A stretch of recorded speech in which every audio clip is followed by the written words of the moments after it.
Bismillahirrahmanirrahim. Assalamualaikum warahmatullahi wabarakatuh. Kami dari kelompok 9 akan membawakan materi tentang media pembelajaran. Perkenalkan kami, Safitri Hidayatul Wahidah, NIM 193141105, Muhrani, NIM 193141109, Intan Nur Febrianti, NIM 193141125. Media pembelajaran meliputi 5 macam. Yang pertama, video. Yang kedua, permainan simulasi. Yang ketiga, ICT atau Information Communication and Technology. Yang keempat, gambar. Yang kelima, foto. Menurut Zudi Munandi, video berasal dari bahasa Latin yaitu video, vidi, visum, yang berarti melihat atau mempunyai daya penglihatan.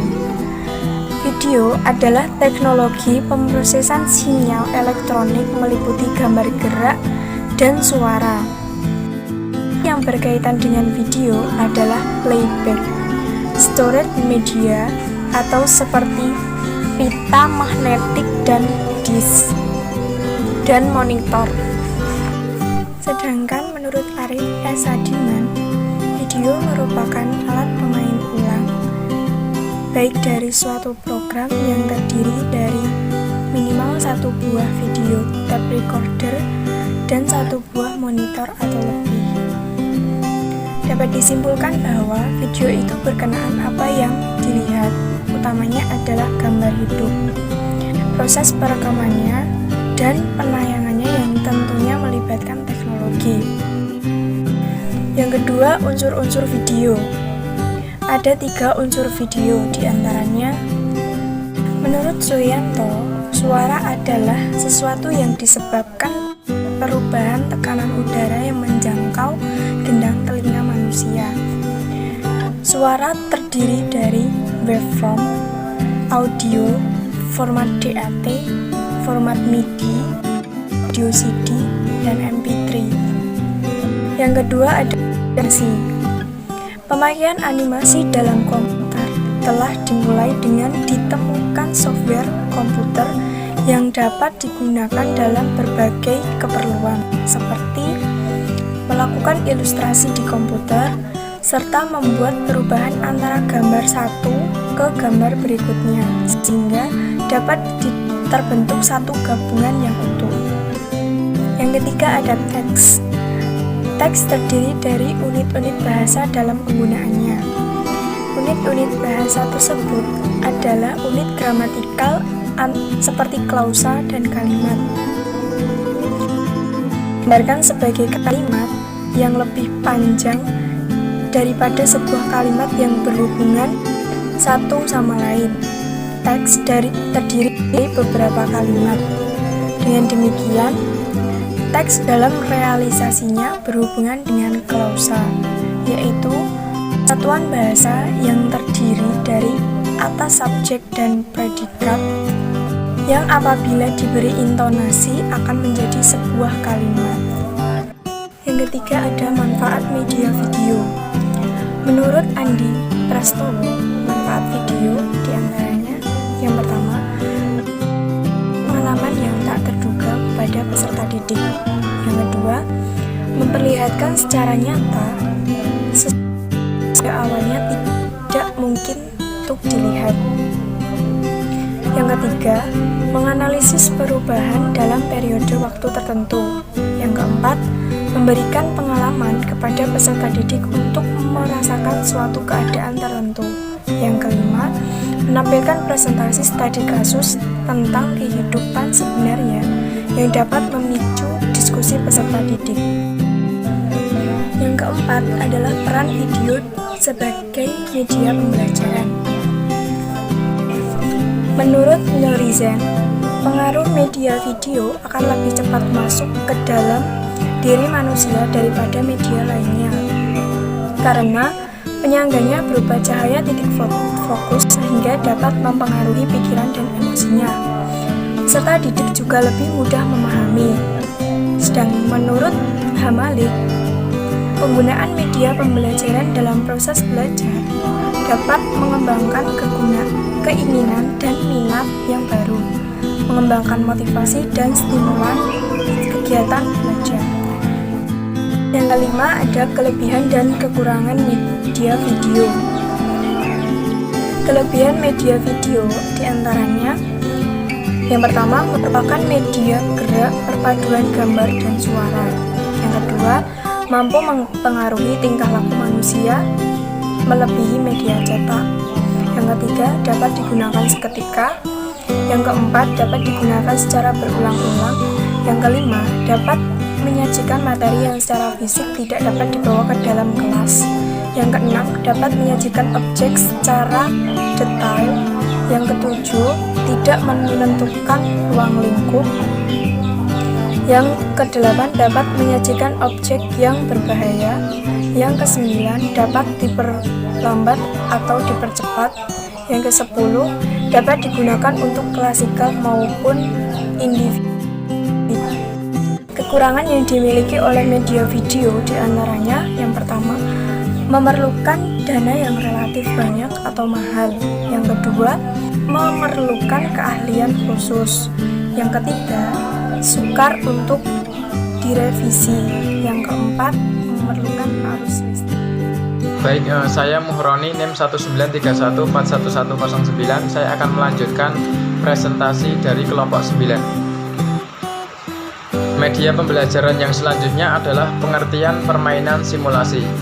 Simulasi menurut The Society the Advancement of Games and Simulation in Education and Training adalah sebuah representasi dan realita berupa abstraksi, simplikasi, atau model yang berjalan dengan dipercepat. Menurut Kamus Association for Operation Management, merupakan teknik yang menggunakan data asli atau buatan untuk diproduksi dalam sebuah model. Simulasi ini digunakan untuk mengetahui perilaku sistem dalam berbagai macam skenario. Permainan adalah sebuah sistem yang memberikan konflik dan aturan artifikal yang bertujuan untuk dapat terkuantifikasi. Adapun elemen dalam permainan simulasi ini yaitu ada sistem, pemain, artifikal, konflik, peraturan, keluaran yang dapat terkuantifikasi. Permainan simulasi dapat disimpulkan gabungan dari permainan dalam konteks simulasi yang mengkombinasikan karakteristik dari permainan, yaitu kompetisi, kerjasama, peraturan, partisipasi, dan perannya. Model permainan simulasi ini berfokus pada media pembelajaran. Adapun elemen-elemen dalam simulasi yaitu ada skenario, pulse, urutan siklus, tahap permainan, peran, model, peraturan, rangkaian keputusan dan hubungan, sistem akuntansi, indikator, simbol, dan perlengkapan. Alasan penggunaan permainan simulasi dalam pembelajaran yaitu permainan simulasi digunakan untuk mempresentasikan ringkasan model abstrak dari keadaan nyata dalam bentuk konkret. Di sini peserta didik diharapkan untuk mampu menggambarkan, menganalisis, dan mengevaluasi keadaan nyata atau model yang dibuat. Peserta didik yang terlibat dalam permainan simulasi diharapkan mampu memberikan keahlian dan kemampuan yang dimiliki. Kemudian selanjutnya adalah penerapan dalam pembelajaran permainan simulasi. Menurut Joyce, pada tahun 2009 ada 4 peran guru dalam pembelajaran permainan simulasi. Yang pertama adalah menjelaskan, yaitu peserta didik harus memahami aturan-aturan yang memadai untuk bisa melaksanakan aktivitas permainan simulasi ini. Kemudian yang kedua yaitu melatih. Peran guru sebagai pelatih yaitu memberi nasihat pada peserta didiknya untuk memudahkan dalam bermain dengan baik, yaitu dengan memaksimalkan simulasi. Kemudian yang ketiga yaitu menjadi wasit.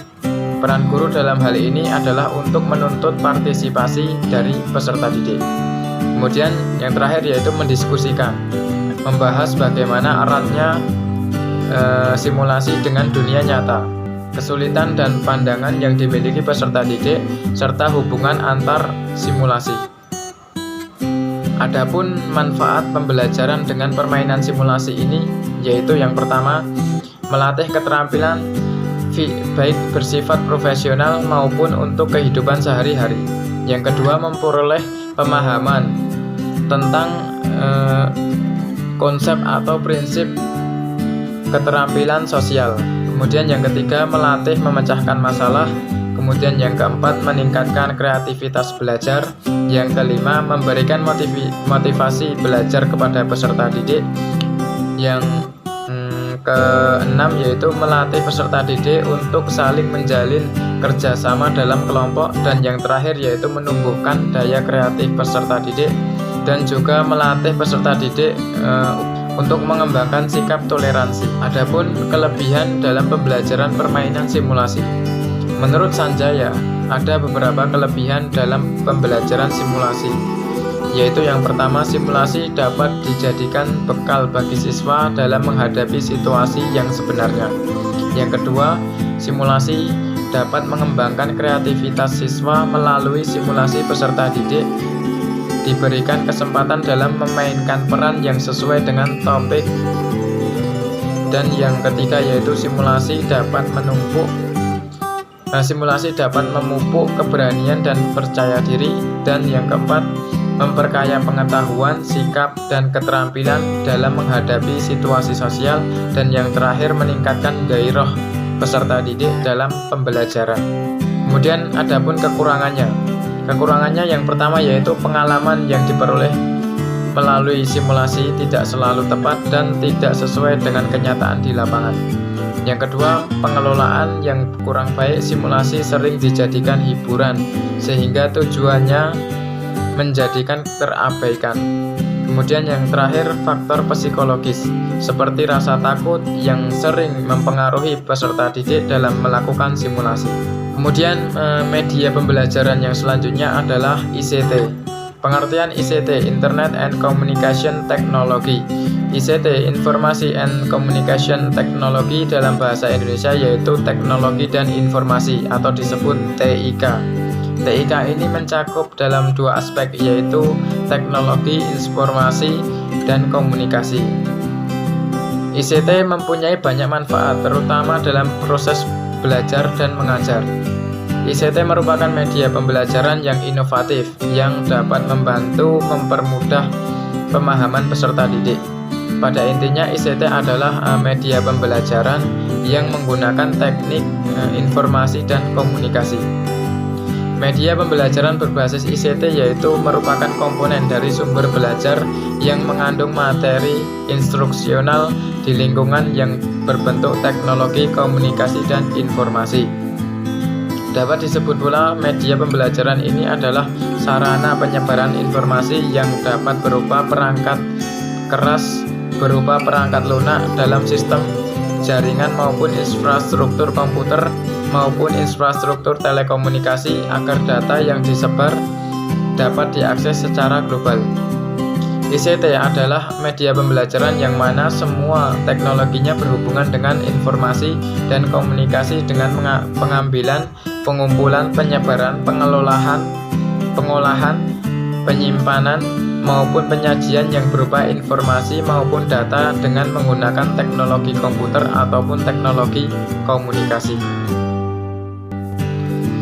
Kemudian yang selanjutnya adalah jenis-jenis media pembelajaran ICT, yaitu ada teknologi komputer. Teknologi komputer ini dapat berupa teknologi perangkat lunak maupun perangkat keras.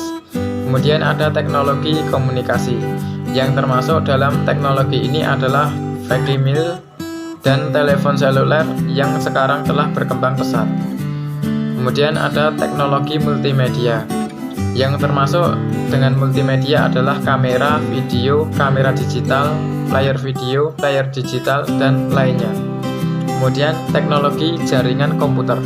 Teknologi ini terdiri dari beberapa perangkat keras seperti Wi-Fi, LAN, internet, dan lainnya. Adapun fungsi ICT dalam pembelajaran. ICT dapat dimanfaatkan sebagai pendukung pembelajaran menurut Elang Krisnadi. Yang pertama, dapat meningkatkan kualitas dalam belajar. Yang kedua, dapat memperluas akses terhadap pendidikan dan pembelajaran. Yang ketiga, dapat mengurangi biaya pendidikan.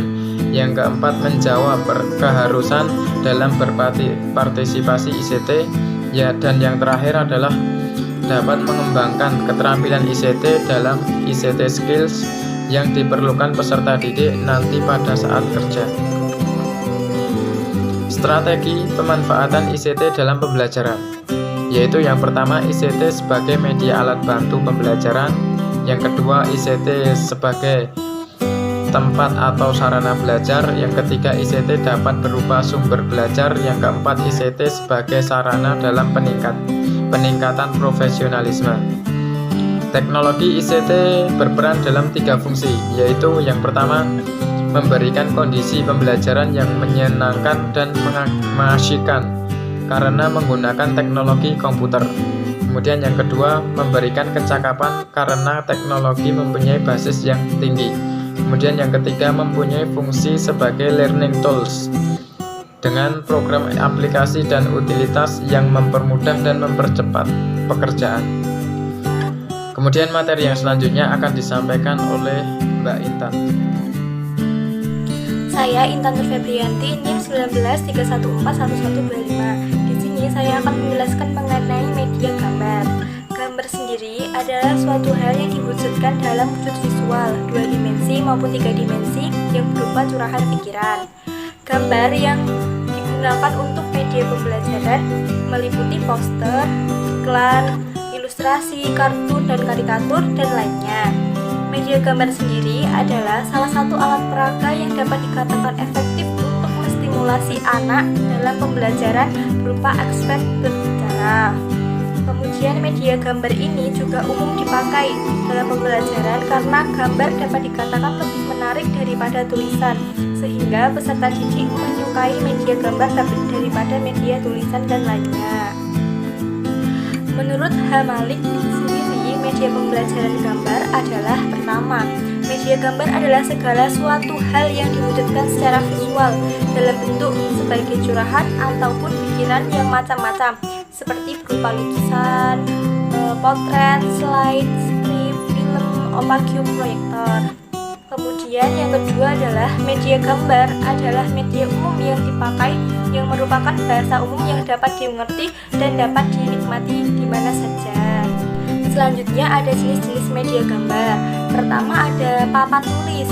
Papan tulis merupakan media pembelajaran yang sudah sangat lama digunakan di dunia pendidikan, baik di TK maupun sampai jenjang perguruan tinggi. Kemudian kedua ada papan flanel. Papan flanel adalah jenis papan yang permukaannya memiliki lapisan atau dapat dilapisi dengan kain maupun karpet. Yang ketiga ada wall card.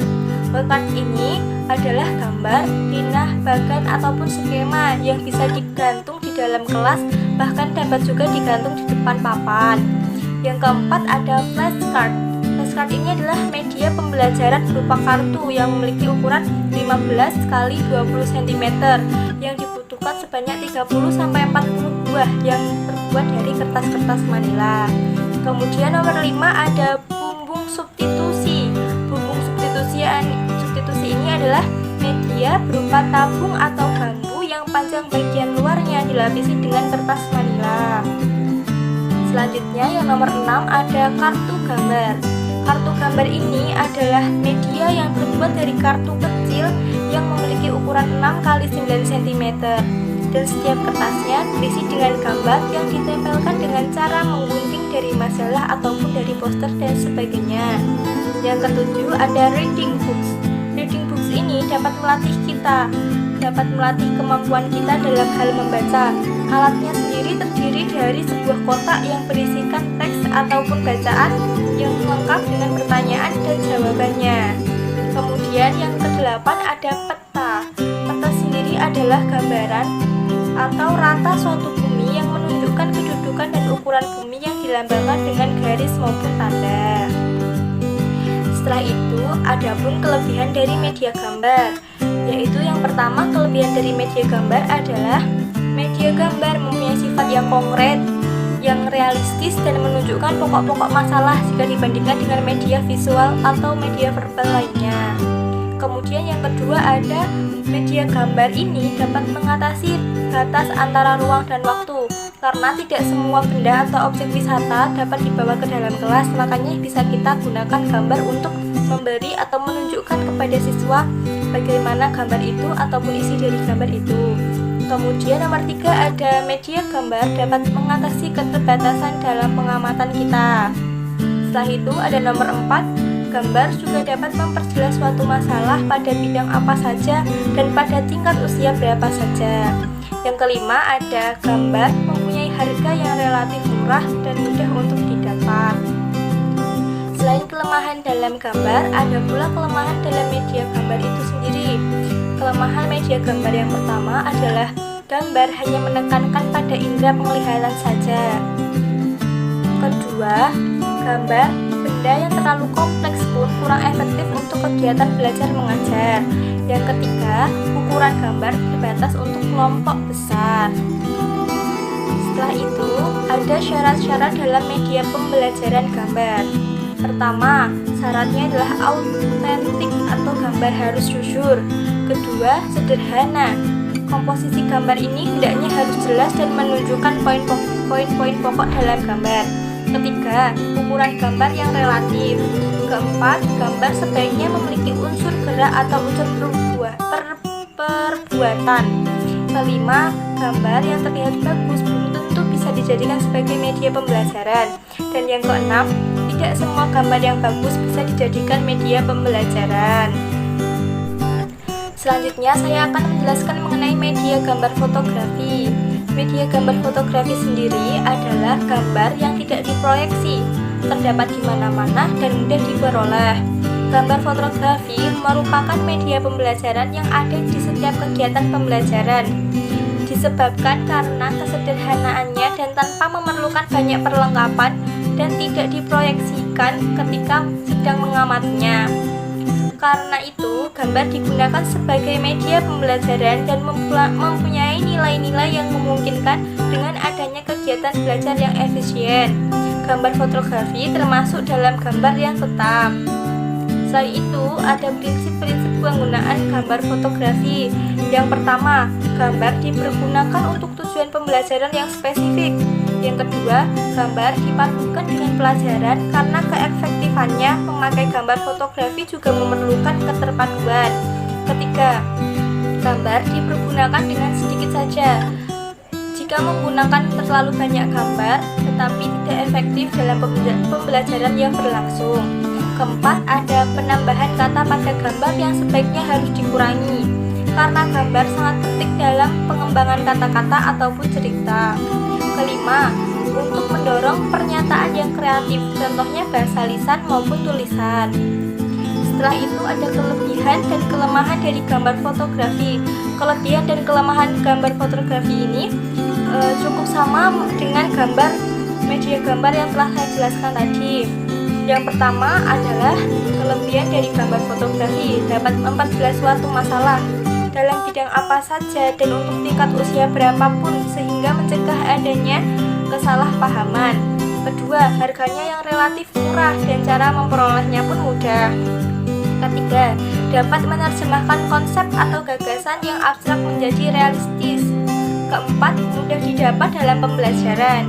Kelima, dapat mengatasi masalah batasan ruang dan waktu yang bersifat konkret. Setelah kelebihan dari media gambar foto, ada pun kelemahan dari media gambar foto. Yang pertama yaitu gambar foto hanya menekankan persepsi indera semata. Yang kedua ada gambar fotografi adalah gambar dua dimensi sehingga sulit untuk menggambarkan gambar yang sebenarnya seperti gambar tiga dimensi. Yang ketiga, ukurannya yang masih kecil dan terbatas untuk kelompok yang besar sehingga menjadi kurang efektifnya dalam pembelajaran. Sekian materi dari kelompok kami. Apabila ada kurang dan lebihnya, kami mohon maaf. Wabillahi taufiq wal hidayah. Wassalamualaikum warahmatullahi wabarakatuh.